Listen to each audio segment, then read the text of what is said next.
and it covers a range of areas in policing. We recognize that, and we are working on exactly those various areas in which technology is being focused on. And the second area of importance that we agreed on is crime intelligence, that it needs to be strengthened and it needs to be brought right to the driving seat in our policing so that we become much more effective and optimize. The other one, enabler, is forensic services. We know that it's important that where forensics are important, we don't delay cases, we enable progress as fast as possible, especially in relation to rape and murders and all of that. We're working on various projects along those lines, on progress in that regard. Then the need to improve infrastructure relating to police stations in particular. We're working on that. It's an important enabler on the ground, both in terms of image, but also in terms of real work. The environment in which police work, it's very important that it must be enticing, it must be inspiring, and it must have all amenities so that it facilitates their work when they are in the police station. We are therefore working on that. Now, of course, the healthy relations between us and organized labor is one other very important enabler in our environment, so that we pull together to one direction, and we're grateful that organized labor attended our summit, and we have been enhancing our relations going forward, even on the organizational structure itself, the details of which are going to be announced today by the National Commissioner in terms of how we move forward. But the changes in the organizational structure have been completed.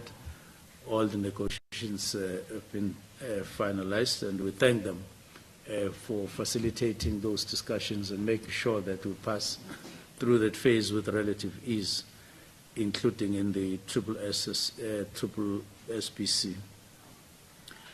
Now, what we want to see going forward, and we dare say so, is more visibility of police. We take recognition that our crime stats for the fourth quarter indicate that quite a number of crimes get committed in open space, in public spaces, so to speak. Now, it requires us to attend to those public spaces via visible policing, so that we close that space against potential commission of crimes by criminals, even though we still say that we are not adequate in numbers, but want to make up with changes within visible policing using the numbers that we have in that particular aspect.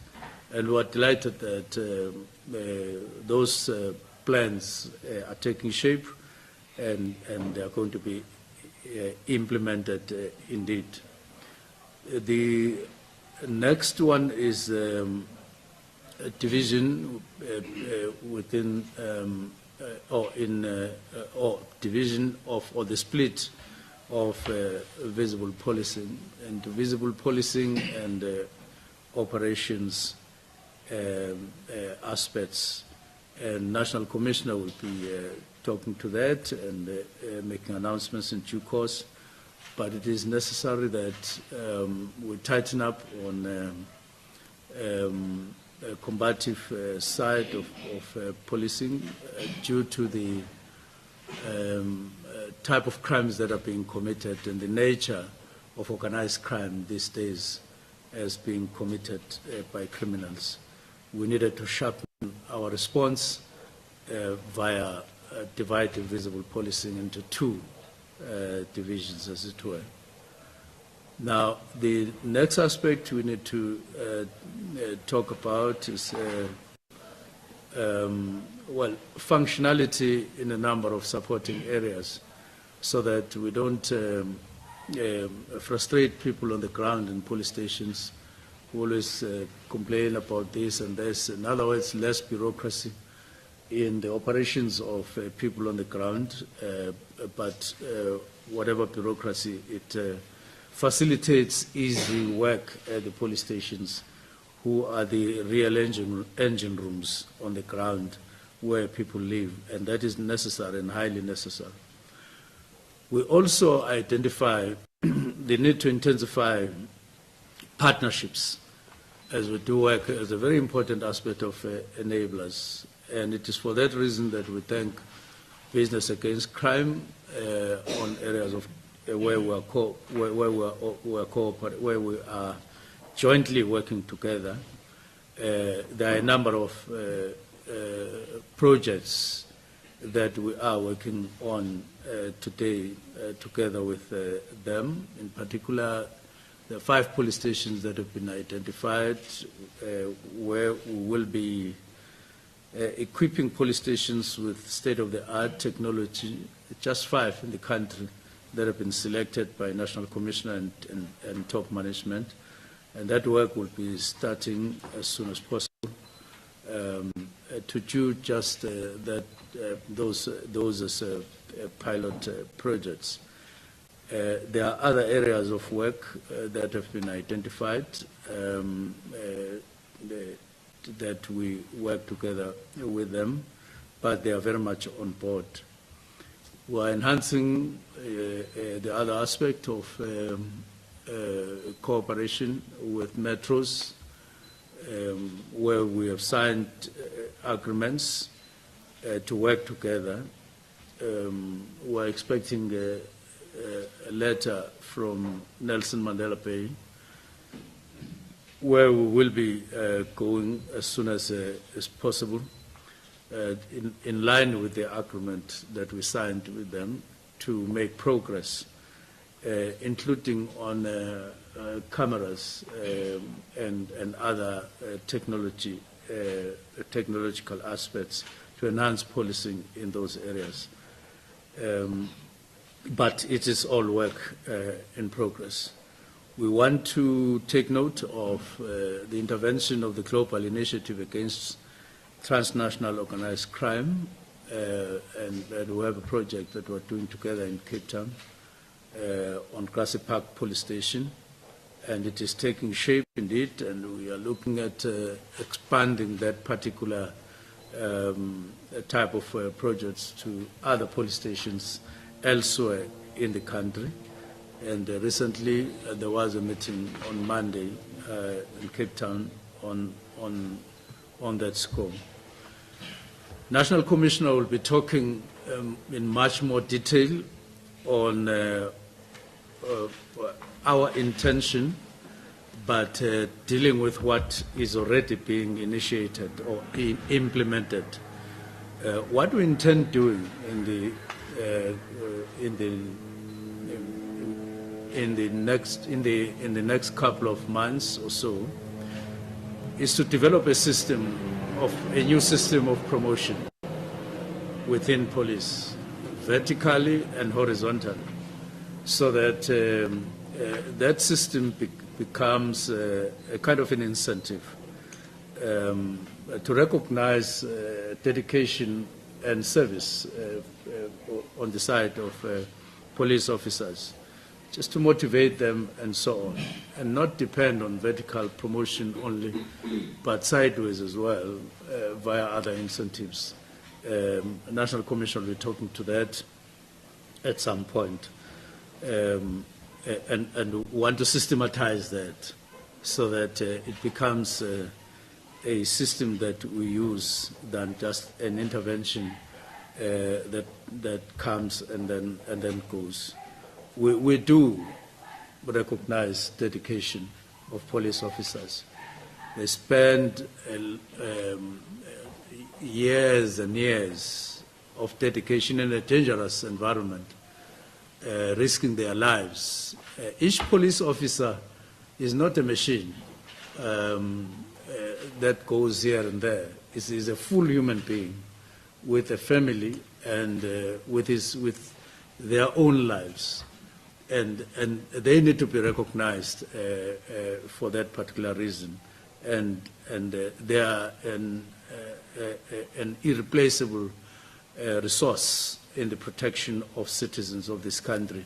And therefore it was imperative that we spend no resources, we spare no resources in terms of recognizing that. We do want to mention that there are some Saps people who are still intent on being bent on spoiling the name of Saps by engaging in various acts of criminality. This is something that we will always be alert to and deal with. And this is evidenced by no less than 392 dismissals in the last financial year, which we would rather have wanted to avoid. But we note that this year there is a significant lower incidence as such in this aspect. And we believe that this is due to work that is being done by top management, and want to credit them for that. And we are otherwise warning that, or issuing a warning that we need to we need to have our officers avoiding getting trapped into these kinds of unwanted things that dent our image as Saps. There are examples for this, even in courts, as on the 19th of June, where some members were found guilty and all of that. Now, we want to proceed to the taxi industry. That we note that there are still persisting dependence of this industry on violence and blood in the industry. To say they want to sustain that industry through blood and increased acts of non-compliance in terms of the rules that apply to them. And then they want police to police the whole industry on a daily basis. We just want to be straight on this. South African Police Service are not guards for a commercial industry like the taxi industry. They are not guards. And we are going to be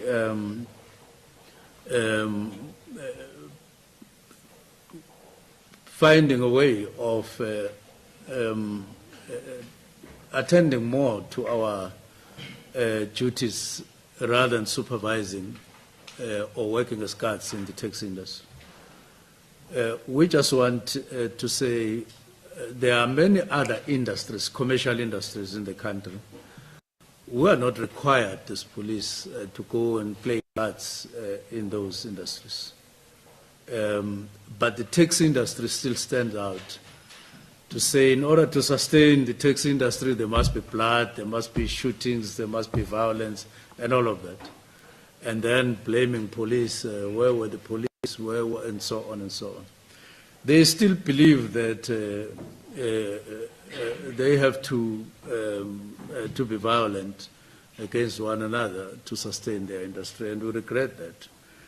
And so we are saying to them, find ways of sustaining that industry, which we so need as government for transporting citizens in the country, but without blood, and it's doable. Comply with the rules that municipalities and the Department of Transport gives, and create peace and find ways of resolving your problems amongst yourselves without wanting to be policed by us. Of course, we do spend a lot of resources in that industry, regrettably. But please take care of yourselves and your industry as leadership. Now, at this stage, I do want to express that we are committed to implementing within the Saps all the imperatives that we have agreed on, and we take this as a moment of renewal for Saps as such, and we want to see Saps working like South Africans expect them to work. And in this instance, I want to make reference to one coach who is known to have made a statement that I want to quote, that says, it is rather unattainable. No, perfection is unattainable. But if you pursue it, you find yourself landing on excellence. And therefore, we know that as we chase perfection, which I am saying we are chasing, we know we may land in excellence. And that is where we want to get to from now onwards. We will get there, definitely. At this stage, I want to hand over to National Commissioner as per your directives, spokesperson. Thank you.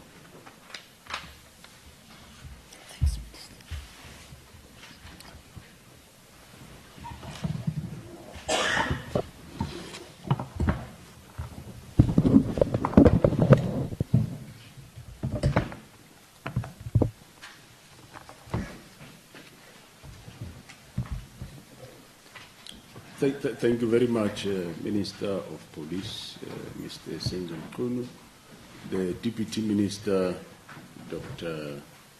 Bushielo, the Deputy National Commissioners that are present, Divisional Commissioners, President of POP Crew, Tulani Ngwenya, Vice President of SAPU, Mr. Njime, members of the media, good morning. To start with, our men and women in blue remain hard at work in creating a crime-free South Africa. Through various takedowns and arrests we have been able to disrupt the work of organized criminal networks across the country, and for that we are grateful to our men and women in blue out there that are working day and night. We therefore take this opportunity to applaud them for intensifying the fight against crime and a special focus on serious and violent crime, as well as the scourge of gender-based violence and femicide.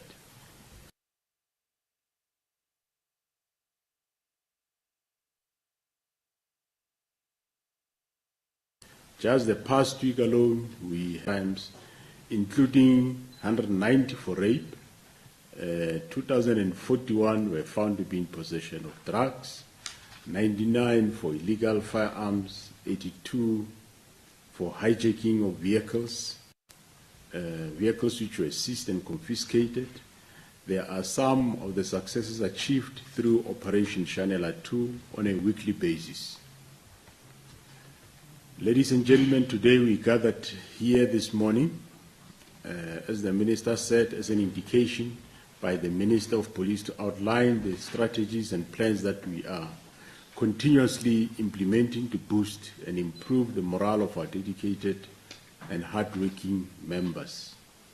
We've come to realize, of course, to focus on and sustain, for us to sustain the downward trajectory on the decrease of reported crimes, management must also do its part in order to improve the lives of our members by ensuring that they have the right tools equipped to do the job. They are remunerated accordingly, and we create an enabling environment to retain the pockets of excellence within the service. We are therefore taking this opportunity, together with organized labor, to outline some of the significant changes and benefits that we are offering to our employees.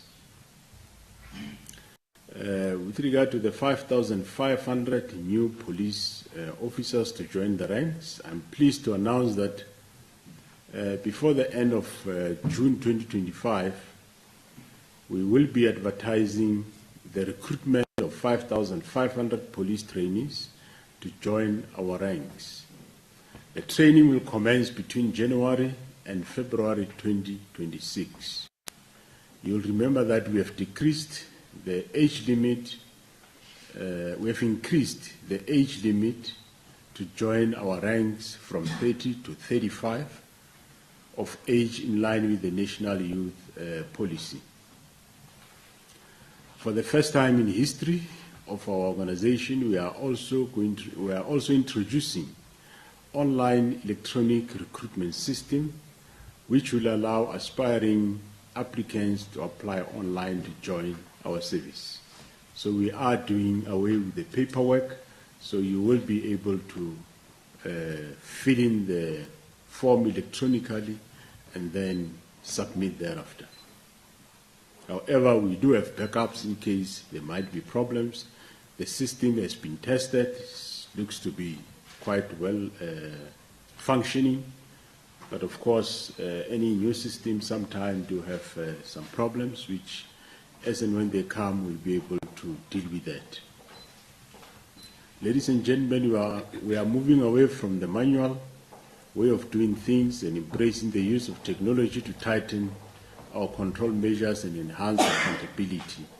The introduction of this online electronic recruitment system aims to avoid allegations that manual applications are being lost or misplaced in the recruitment process. We will also utilize this opportunity to remind applicants that to apply to join our ranks is free and there is no fee to pay. No one should therefore ask an applicant to pay any fee to secure them a place on the training program. We warn scammers not to try their luck, because we have in the past apprehended 2 civilians that were found to be offering aspiring applicants to join the SAPS, charging them a fee. I'm also pleased to announce that we currently have 5,500 police trainees at various Saps academies nationwide. Some will graduate in August this current year, while the rest will graduate in December this current year. All 5,500 will be deployed to various police stations and units to bolster our crime combating efforts. We have been hard at work in ensuring that we increase our footprint and bring service closer to communities that we serve. In the last 5 years, we have managed to build 31 police stations across the country. This includes Bulubedi Police Station in Limpopo, Kaza Police Station in the Eastern Cape, Tafelsig Police Station in Western Cape, just to mention but just a few. In terms of capacitation through Project 10,000, we have been able to increase our numbers on the ground. In the past 3 years, we have the 30,393 more booths on the ground. These newly trained police officers have been deployed to various police stations and units, including our detective services, to put perpetrators behind the bars and to enhance detective performance. Our public order police unit to enhance our crowd management capacity and capability. Our forensic science labs to increase the processing of forensic evidence, which will ultimately assist in the conviction of perpetrators. Of course, some of these are still undergoing what we call workplace training, which they will be finishing the end of this June. In terms of detectives, I'm also more pleased to report that this financial year, more than 4,000 new police officers will be joining the detectives. The bulk of the detectives have been recruited from the newly trained constables that are currently receiving their workplace exposure at various police stations in the country. And upon completion of their probation, they will be deployed to grassroots level for policing where crime is reported. Additional detectives will also be deployed to the top 30 high contact crime police stations, which are stations that are mainly experiencing high level of contact crimes such as murder, attempted murder, rape, GBV, and assault cases. These police stations are in the main, in the high crime weight provinces, that is your Gauteng, KwaZulu-Natal, Western Cape, and Eastern Cape. We are also still embarking on the releasement of former police officers that left the service in good standing, and we will also be embarking on the recruitment of detectives on contract basis, which include retired and seasoned detectives that resigned in good standing. More than 785 detectives will also be added to the Directorate for Priority Crime Investigation, DPCI, to boost their national priority offenses, serious organized crime, and serious corruption investigation. We have also listened to the cry that more needs to be done to keep our hardworking detectives happy in a bid to retain them. Of course, we acknowledge that we might not be able to compete with the private sector that might have enough financial reserves. We have thus taken a decision to introduce the Detective Investigator Scarce Skill Allowance as an extra incentive from this current financial year, 1st of October. This extra incentive is over and above the increase of the service allowance that our operational members are currently receiving. In the crime intelligence environment, 300 more operatives are currently undergoing the necessary training. Upon conclusion of their work exposure training, they will be deployed to various provinces to enhance the intelligence capacity. An additional 675 forensic science laboratory analysts and crime scene experts are also still busy with their workplace exposure training at station level, and they will, at the end of this period, which is this current June, they will be deployed to our local criminal record centers to boost our crime scene management experts with the aim of expediting evidence collection at crime scenes. Others will also be deployed to our forensic science labs. We have also trained 5,000 public order police members in the last 2 years to enhance the capacity for our crowd management in the country. This capacity is indeed bearing fruits as members are able to contain and deal with crowds. With regard to 10,111 call centers, from the newly trained police officers, 575 call center operators have been trained and deployed to serve as call takers at 10,111 centers across the country. This has greatly assisted the service to ensure that much more rapid response to crime scenes, crime-related emergencies. And of course, in terms of technology, we are also upgrading the system in this regard. With regard to station commanders, to ensure that there is increased productivity and service delivery at station level, we have filled 150 station commanders' positions at various police stations. This includes stations in the main high crime provinces. We have also introduced a mandatory station commanders induction course which is over and above the station management learning program for all newly appointed station commanders. Such courses assist in enhancing the much-needed skills and knowledge required to run a police station. In terms of scarce skill allowance for high-risk units, as a way of retaining skills and talent within our high-risk environments, we are today introducing a scarce skill allowance for the National Intervention Unit, commonly known as the NIU, within the SAPS, that respond to many high-risk incidents such as cash in transit robberies and ATM bombings. Later on this morning, we will be conferring operators badge to 35 qualifying NIU members that have undergone the necessary training over the past few years.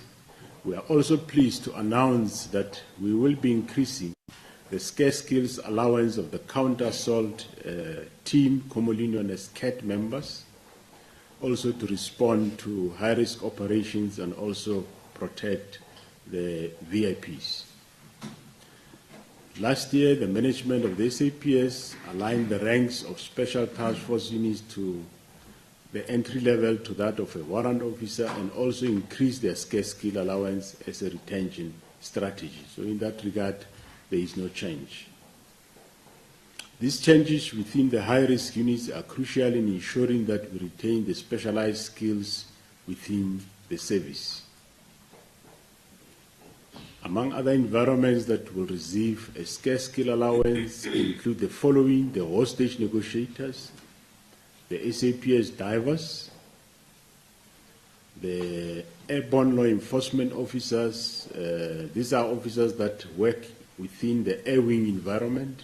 They are deployed at the air wing units across the country. We will also introduce scarce skill allowance to our coastal skippers.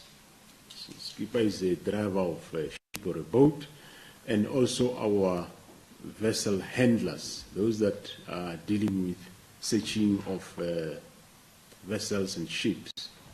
Normally you'll find them from border police. They are responsible for conducting inspections on vessels that come into the country. In terms of grade progression, from 2018 to 2023, more than 57 officers have progressed to higher ranks, and this include from constable to sergeant. It was 35,639 were promoted. From sergeant to warrant officer, it was 6,107 who were promoted. And warrant officer band 1 to warrant officer band 2, it was 15,405 who were promoted. So for this current financial year, we are considering progressing 10,000 constables and sergeants that are more than 11 years in their current rank. An additional 1,000 warrant officers will also be considered to be progressed to a higher salary band. I'm also pleased to announce that for more than 2,000 Public Service Act employees were promoted to higher levels since 2018, and for this financial year, we'll be having more than 3,149 critical vacant posts at supervisory level for both Police Act and Public Service Act personnel. Also, what we will be doing, about 80 Public Service Act employees that are currently attached to the K9 school in Roodeplaat and mounted unit in Potchefstroom, who are breeding and training animals, will also be translated from Public Service Act personnel to Police Act personnel with effect from 1st of August. We currently have a fleet of more than 43,000 vehicles in all provinces. Budget has been set aside to procure more vehicles for operational environments. Of course, the first priority will be given to police stations and units that are working operationally. We are also focusing on improving the efficiency and effectiveness of our police garages by we will be employing more artisans and also purchasing tools for the servicing and repairs of vehicles within those garages. We will continue to enforce the law without fear or favor, and I thank you very much. Thank you very much to the Minister and the International Commissioner.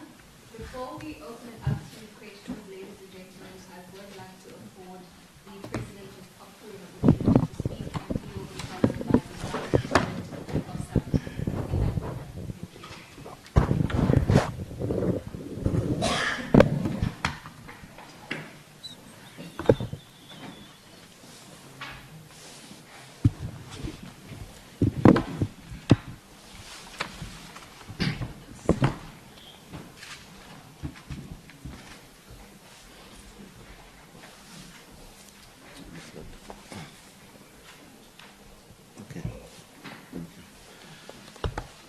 Thank you very much, Minister, DM, National Commissioner, Leadership of Management, the DNCs present here, members of the media, and my colleague, the Deputy President of Saps. We want just to confirm that the 100 days of the administration, of the 7th administration, for us as organized labor, have shown some progress in the side of the police. The principles that have been laid down by the minister from our summit, now we're starting to see action taking place. As we indicated before, that we are no longer want to have talk shows, but we want to see implementation. We applaud the manner in which things are unfolding now within our department. As much as we're still having some challenges facing our department, but we can see that there is light at the end of the tunnel. Firstly, to confirm the progress on what the National Commissioner have indicated on making sure that our members do benefit. We are confirming that the work has been done. It's not a talk show. Agreements are ready. We've got pens sitting here as president. We are ready to put mark on those papers. They've been dealt with, are ready. They're just been cleaning up. On issues of the detective, on the allowance, we are confirming that. On the issue of DPCI, we are confirming that. We are also confirming the issue of grade progression, of which will come handy to our members.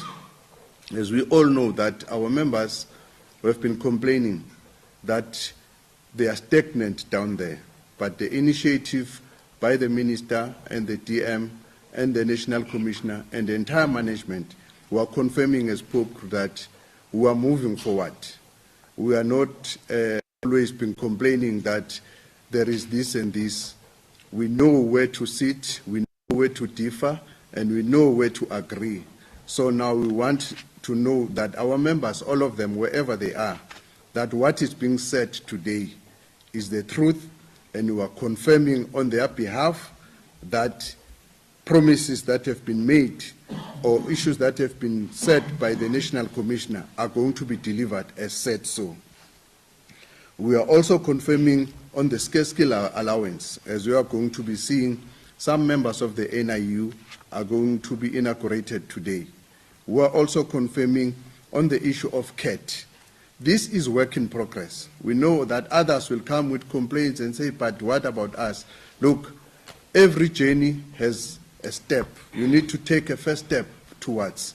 At the end of the day, we want to see all our members happy so that they will be able to deliver on their mandate in terms of ensuring that South Africa is safe. And a safe South Africa will come from members who are happy in their working environment and who are making sure that when they wake up, they go and work with diligence and respect so that they cannot be convinced by other people to take wrong things because they know that their employers cares for them. So we want us to confirm on all those issues, including those members on the K9 and the mountain unit. Those are the members who mostly of you don't know them. But to see a dog working outside, it takes for that particular individual who is not being identified and known to be doing the background work. So with the management of police as well as us as the union, we have seen a need to make sure that we do something for them. They are going to be translated. There are going to be those who don't need, they will do something for them. So we are happy as Pope Crew, and we are proud that for those who are saying maybe there's nothing that is happening in the 7th administration, they must think otherwise. Because the matter here is about how do you engage, how do you resolve your issues amicably. We are not agreeing on everything. We differ on other things. But we put those that we differ on the other side and progress on those that we see they are a beneficiary on our workers, because this is not about us, this is about the workers on the ground. Our pride and egos will never help our members on the ground to deliver on the service that is needed. So as Pope Crew, we are very much proud, and we are thanking very much for this opportunity. Thank you.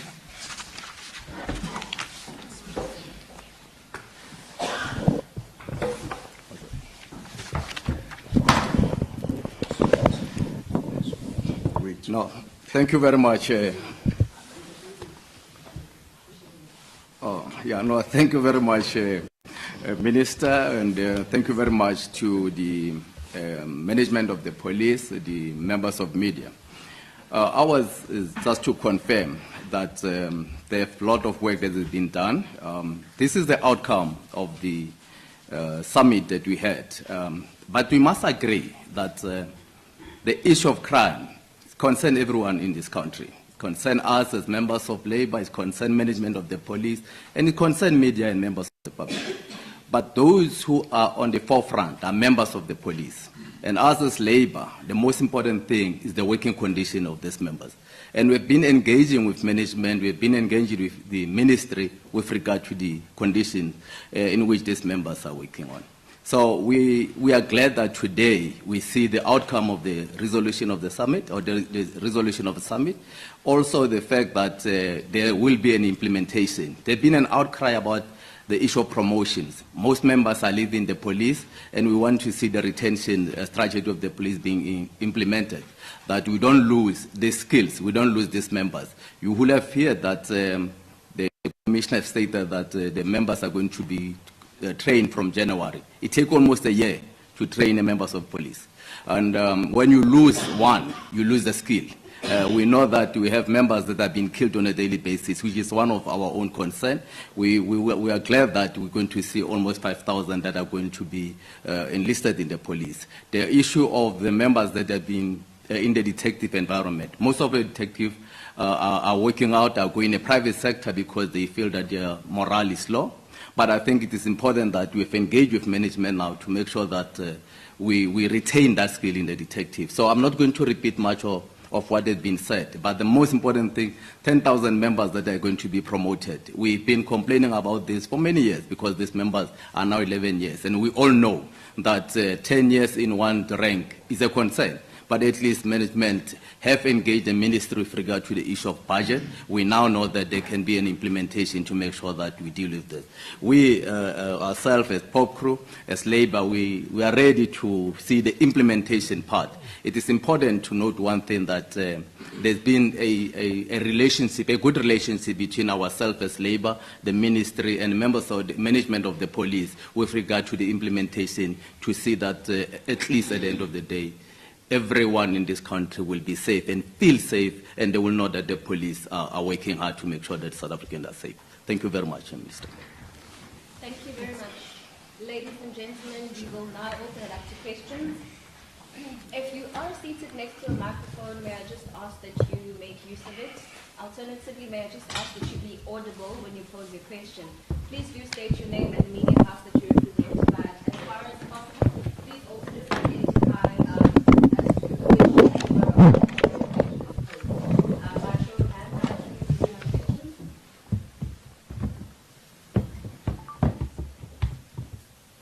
One hand.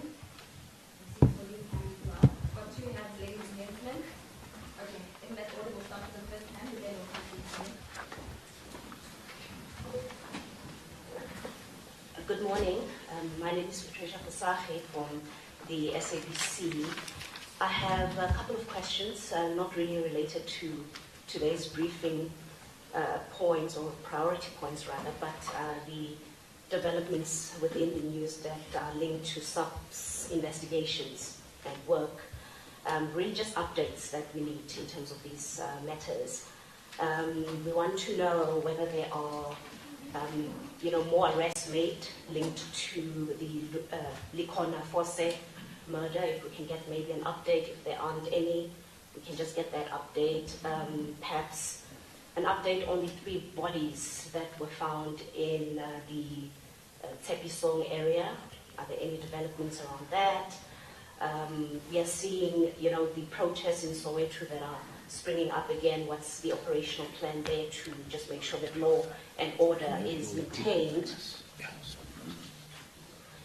And lastly, just an update on the 3rd suspect that the police are obviously looking for, linked to the IFP matter. If we can just get updates in terms of what are the investigations around these questions. Thank you so much. We'll take the second hand, Pauline.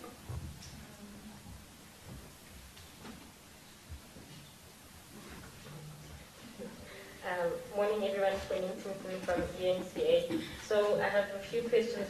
Some are related to the briefing. Maybe the first one around the briefing is there a set sort of timeline for when you say that we have done what we wanted to do from the policing summit, and this is what we want the plan that we're talking about to look like? And also, just to follow up on that, I guess it's sort of been touched on.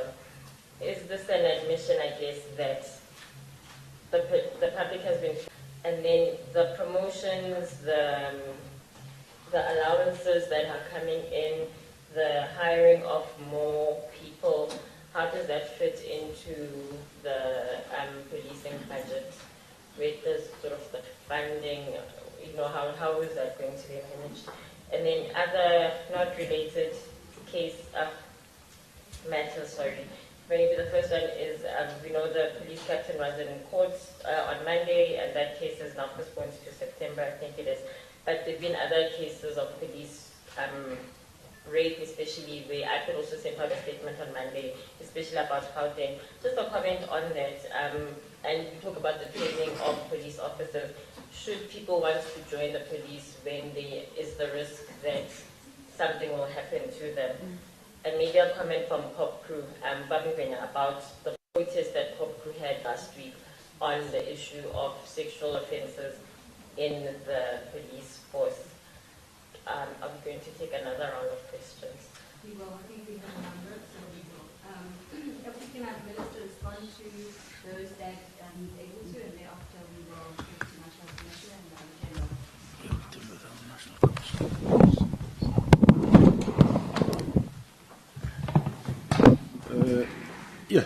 Thank you very much. With regard to Yeah, the first question was around the matters. With regard to the matter of the force, we have one suspect arrested. He's been going through the criminal justice process. That's the only one. There's no any other one. And on the 3 bodies found at Tshepisong, we are investigating that case. We did learn that it is from a vigilante attack, and we are investigating those 3 matters currently. We have deployment of both your crowd management POP units and Metro Police with regard to the protests both in Ekurhuleni and in Soweto. You should take note that there were protests related to the electricity, which ESCOM looks like they did respond in assisting that regard.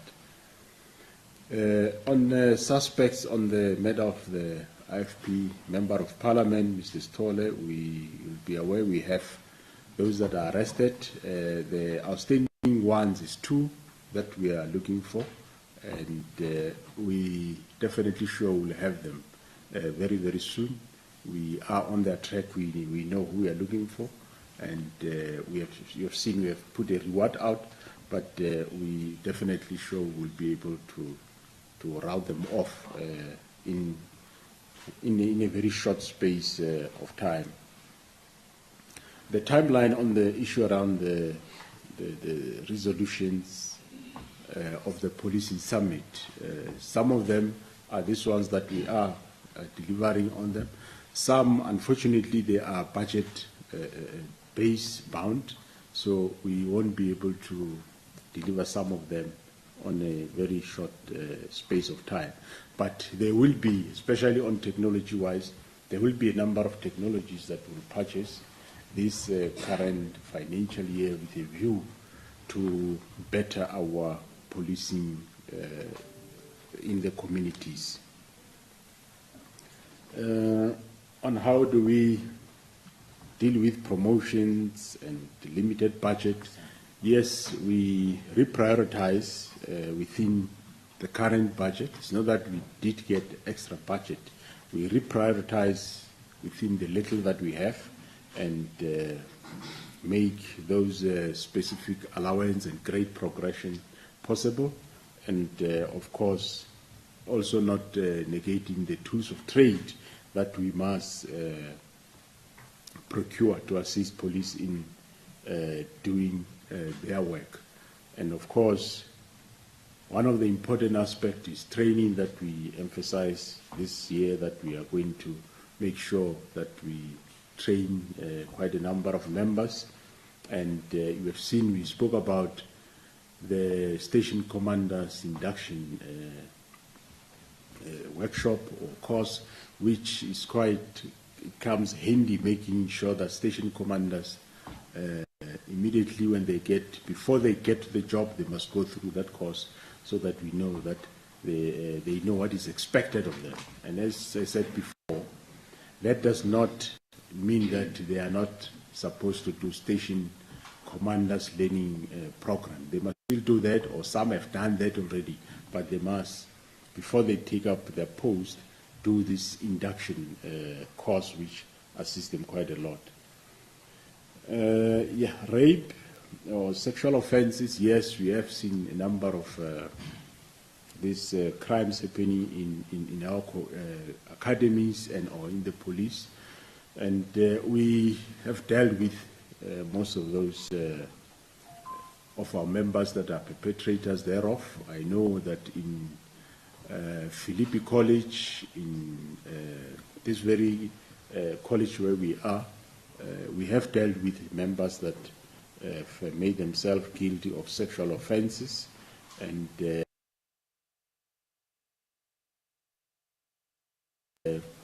we are not saying people shouldn't join because you will find rapists.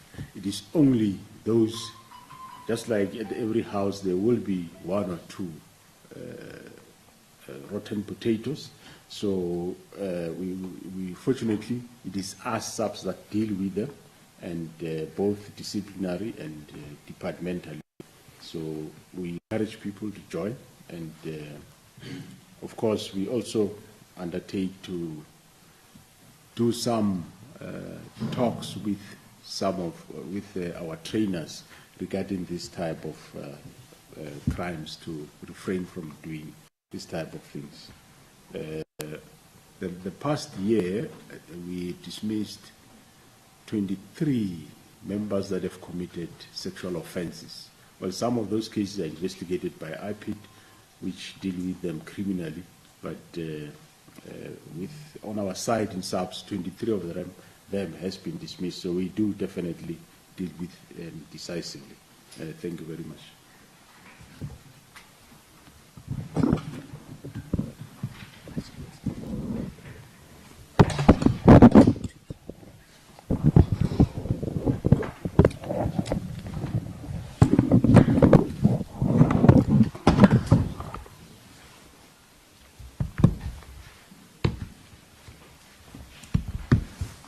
Thank you very much. On our protest, it's always the case that you guys accuse us when we don't raise issues that are wrong. You accuse us. You only say, yeah, you're defending members who are doing wrong things. When we do good things, you also don't appraise that to say, oh, even the union don't like what is happening. So we raise that sharply to say colleges are not brothels. And people must never use their power wrongly to new students and exercise them in a manner that is unbecoming. We are happy that the National Commissioner listened to us when we raised this issue of an incident of sexual abuse at these colleges. So now we need to you look at us both positively. We criticize where is wrong because we don't support any wrongdoings. Even if police doing the wrong thing, we are the first one to stand up and say we don't want that to happen. So we will continue sensitizing our members and making sure that wherever they are, they must not abuse their power against those, in particular in this country when we're facing a serious issue of GBV. It's a problem that young children and young employees will come to the work employment just because they're supposed to gain work experience. Now they have to do sexual favors. We are not in support of that. I think it should be clear to each and everyone that as Pope Crew, I think even SAPU will never support any other endeavor by any other member of Pope Crew or SAPU who will abuse his power wrongfully and demand sexual favor, even for promotion, even for any other thing. Anybody must get whatever it deserves because of merits and everything. So we will continue raising this issue of sexual violence and also abuse of power wrongly by those who are in authorities. We'll never keep quiet just because we are a labor union that represent workers. We must also criticize them because even in our meeting, we talk about that they must remain clean, they must do their job in accordance. So we are restoring dignity in this institution, which the public is looking at it as an institution where police must come out. But how will they have then that trust in the police if sexual activities happen in the institution? So as Pope Crew, we stand by that. We'll continue doing that so that SAPS, when they act, they will never say, no, we are afraid of the union or whatsoever. They must know that union supports them, that they must follow the process. That individual, a rotten potato, the National Commissioner have said, must be uprooted so that we are left with police officials who are good. Thank you. Thank you very much. There was an indication that there are questions coming. I don't know if others or you still want to pose the question? You still want to pose it? Okay. By show of hands, any other person who has questions? Tony?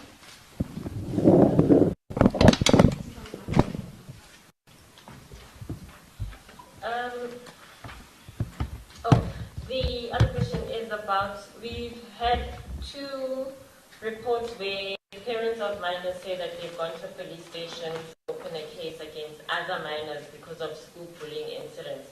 And they've had issues at their police stations where the police don't want to open a case, where the police convince them or try to convince them to talk to the parents of the alleged perpetrators. There's talk of money being exchanged there, or police facilitating a process where money must be given to the other parents, whatever. So just a comment on that. And is that maybe a training issue? You've been talking about training. Is that possibly a training issue where, I don't know, the police officers maybe don't know what they're supposed to be doing in that situation? And also maybe just a comment on how complex it has been having to deal with issues where minors are involved, because we kind of seeing that there's a lot of that, and there's obviously considerations that have to be made. And maybe just to answer, what exactly does the training of a police officer entail? I've heard that Nzime talking about it takes 11 months, almost a year, to train a police officer. You know, there have been complaints about if you go to a police station, they don't seem to know, and all the issues there. What exactly does the training of a police officer entail? Thank you. National Commissioner?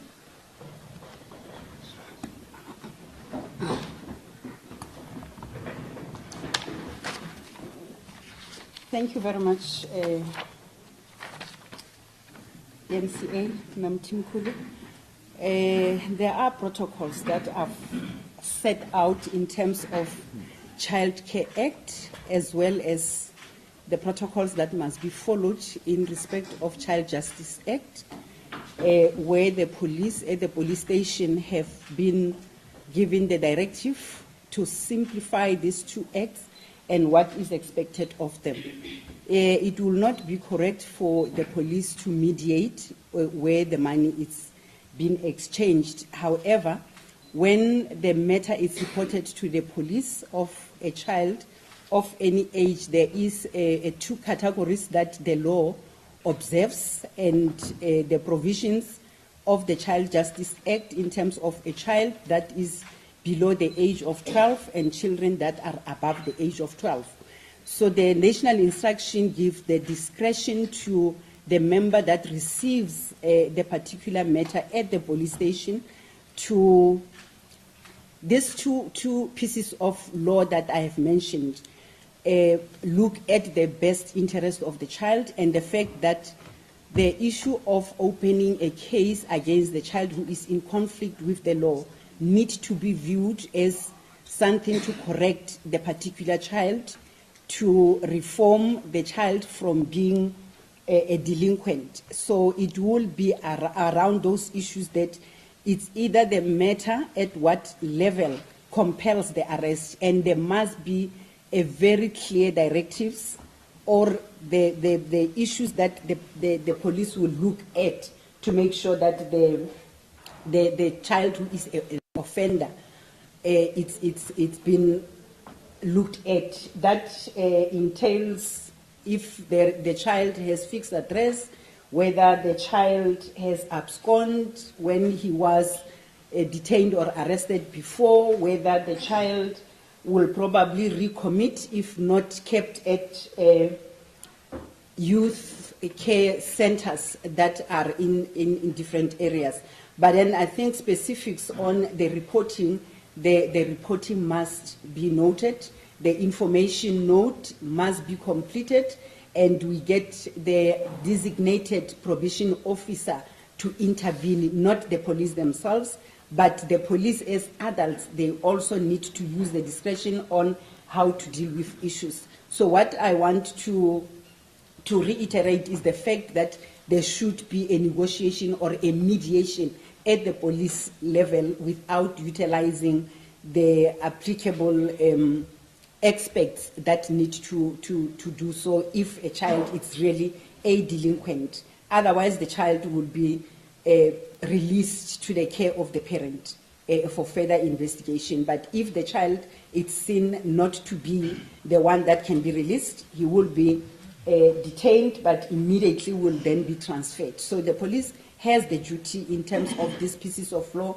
and the national instruction that was issued, which was outlining or simplifying how the act should be undertaken, and it cannot be linked to the issue of training, because during the basic training, during various trainings as well, we do reiterate some of these issues that needs to be followed. There are forums, child protection forums at each and every police station that also outline how the police need to deal with children in conflict with the law or any other child.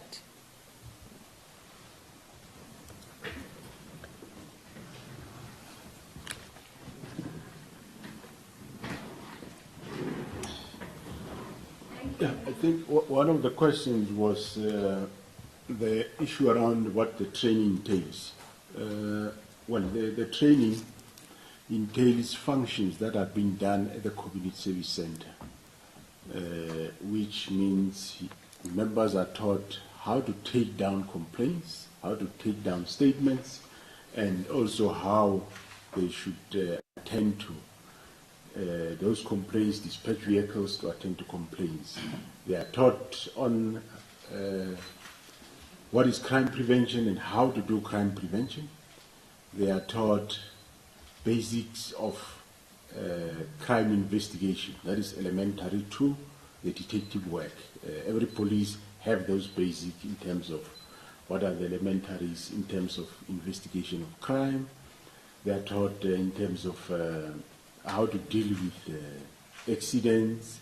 They are taught on, of course, on how to use firearms, and they are taught in terms of quite a number of laws which entail or are applicable to policing in terms of how they should apply those laws, how should they deal with criminals in terms of the Criminal Procedure Act, how should they deal with protecting themselves. They are taught on armed and unarmed combat. So it's quite a various courses that, or subjects that they are taught when they are in the training. And of course, training don't stop at the college. When they are out, there is what we call in service training, which regularly they must undergo. Thank you very much.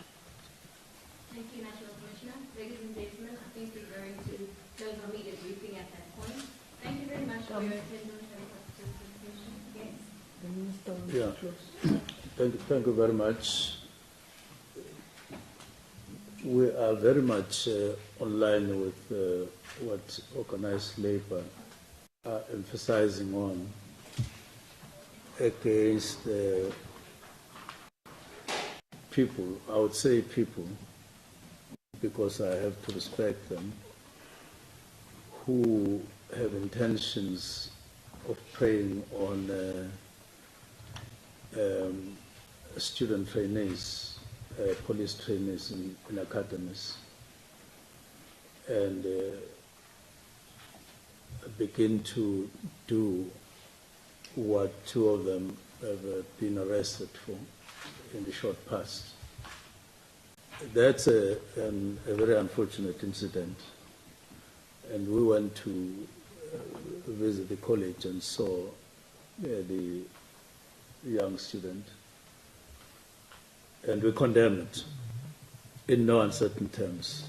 We condemn it. It doesn't represent Saps. It doesn't represent us. It doesn't represent the mores and the norms and ethical standards in society out there. You are in a position of trust. You are supposed to train people and inform them about their own ethics when they go out. And then you turn around. It's uncalled for. And therefore, we are relying on the justice system to sort out those who have done so, and to sort them out thoroughly. On our part, we will support a move in that regard. And so it stands condemned, and we'll spare no moment in ensuring that such incidents don't take place in our institutions. This includes those officers who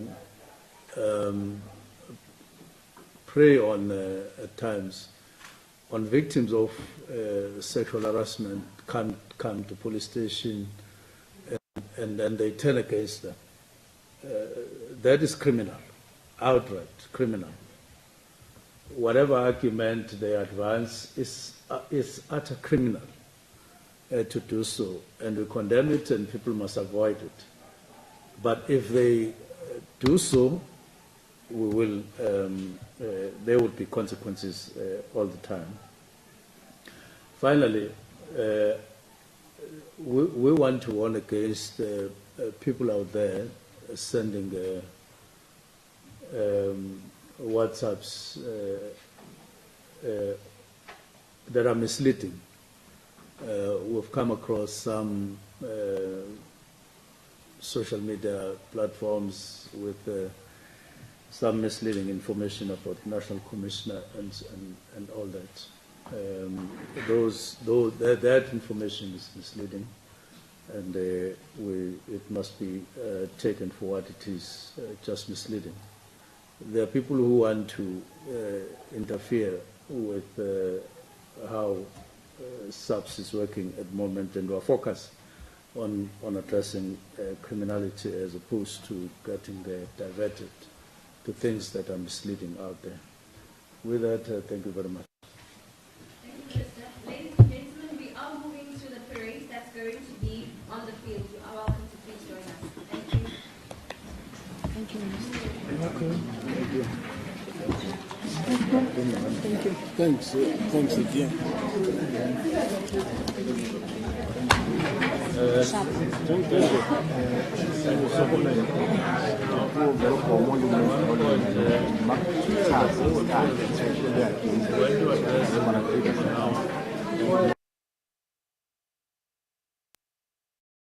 And miraculous victory.